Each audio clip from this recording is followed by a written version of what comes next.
Hello! This week we are going to focus on candles and making a little candle holder out of a mustard jar.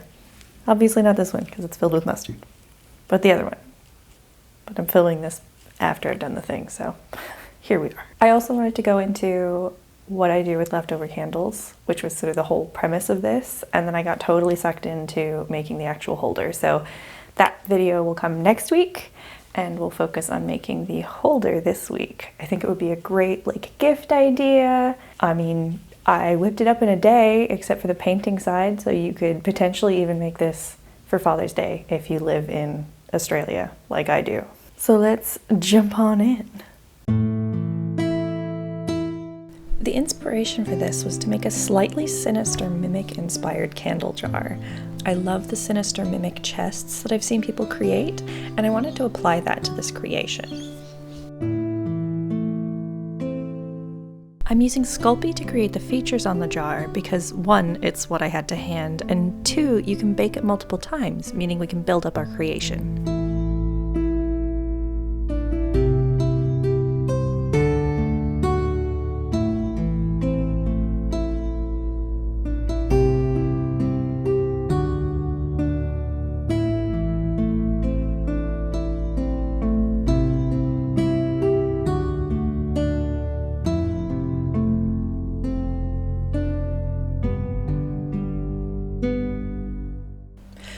Going into this, I knew that I wanted to have claw feet, so I started making them to get an idea of what they would look like before going back to the main aspects of the jar.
I initially did stripes to ultimately give this a pumpkin shape, but I ended up scrapping it because it just wasn't working out, and instead did an imprint of some lace, which I end up finessing a bit later, as you'll see, but it ended up working out pretty well.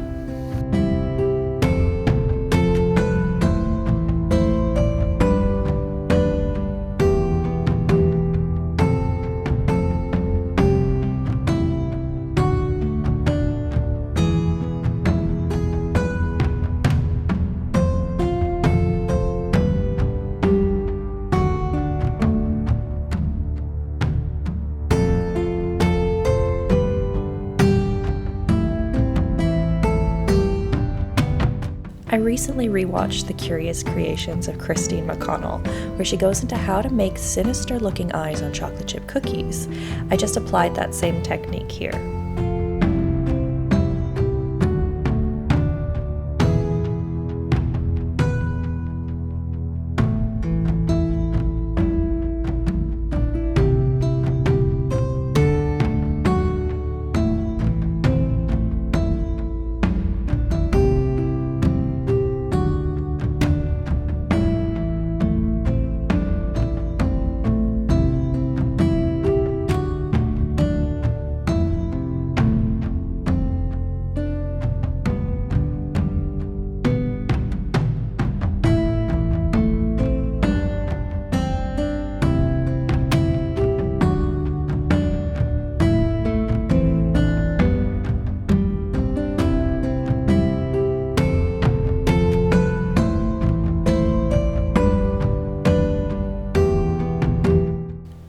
blending in frowning ridges help to give the face even more expression.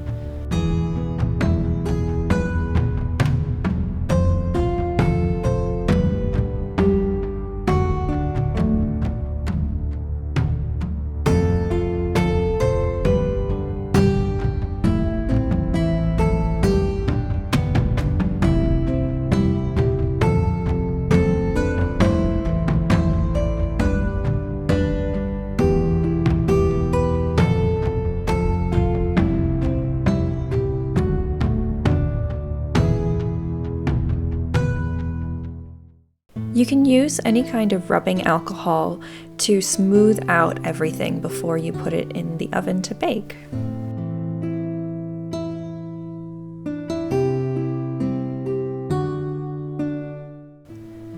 While the main portion cooks, we can finish off the claw feet for the base of the candle holder.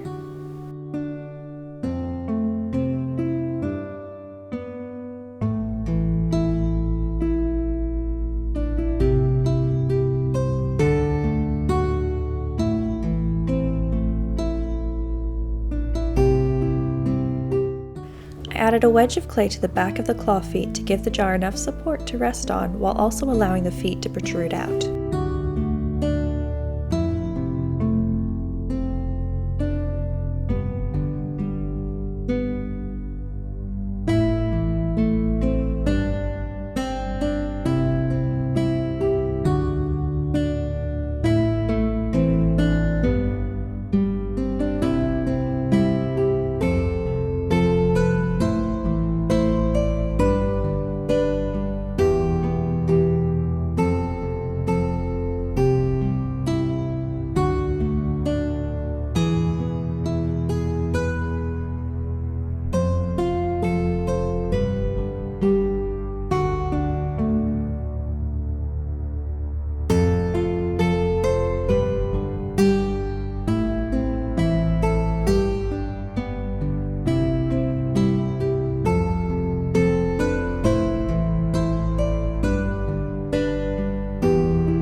Okay, now that our jar is baked and ready to go, we can add paint. This guy took about 6 hours all up to sculpt all the little pieces because I had to sort of bake this guy, then bake these, and bake this. I did have a few breakages at the teeth that I just glued back on, the 2 front teeth in particular, and I lost 1 tooth, but I kind of like him with a little snaggle broken tooth.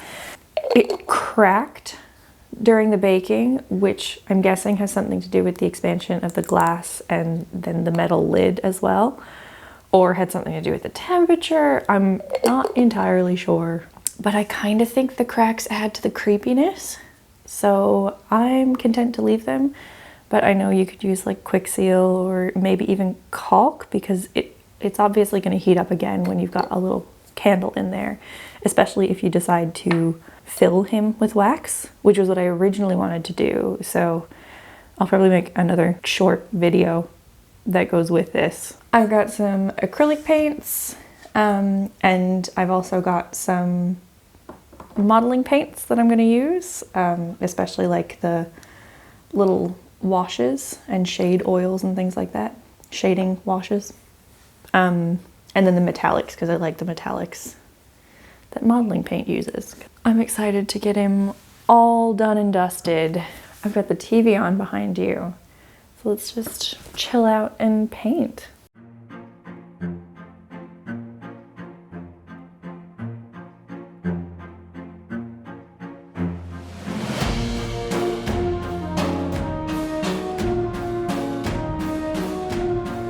I ended up going with a darker green since it was looking a little too bright and punchy to kind of blend in with the Wedgwood pieces it would be sitting next to. This actually ended up having a really cool effect later on where as I was adding over the wash, it kind of peeled back some of the layers, giving him a much more weathered look.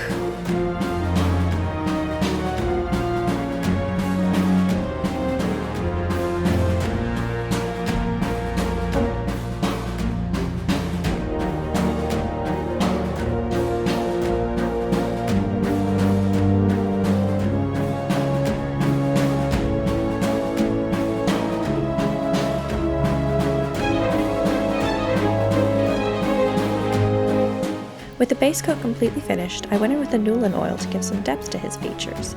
This shading layer is very liquidy, so it will sink into the crevices, adding much needed dimension.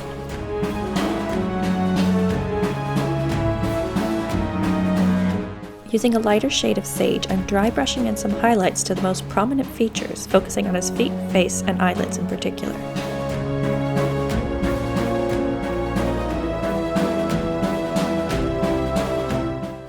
I also went in with a lighter gray and highlighted all of the silver sections.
Done! I am super happy with how this guy turned out. There was a thing with the cracks, but I'm really happy with how they turned out, especially after painting, because they kind of filled in a little bit, but kind of keep the creepiness. I've been watching way too much Christine McConnell, which is how I managed to do the eyes, and they look pretty good.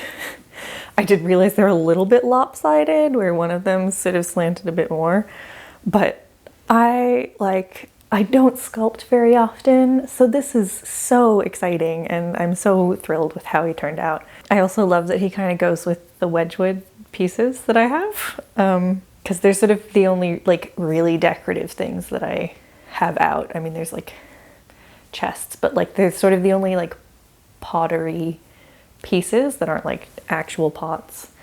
And all my pots are nice, but very monotoned. And so I'm really happy that he kind of blends in with them a little bit. The teeth were the other problem zone, and I think if I did this again, I would make them flush against the jar so that they have something to back up onto, because every time I accidentally put my hand over the mouth, another tooth would come loose. So one of them's been glued like 3 times. I broke off other ones. Like he's looking very snaggle-toothy. I'm really glad I took a chance on doing the claw feet, because I'm really happy with how those turned out. That was super satisfying, sort of watching those come together. It kind of makes me want to put claw feet on absolutely everything in my house, especially small things. That's it. He's a super cool little tea light candle. I mean, he's just a jar, so you could theoretically put anything in him. But I like that he's got the visible mouth, so I'm going to put little candles in. That's it for this week. If you liked this video, feel free to check out my other videos. If you really like this video, please feel free to subscribe. And I hope you have a lovely week. Bye!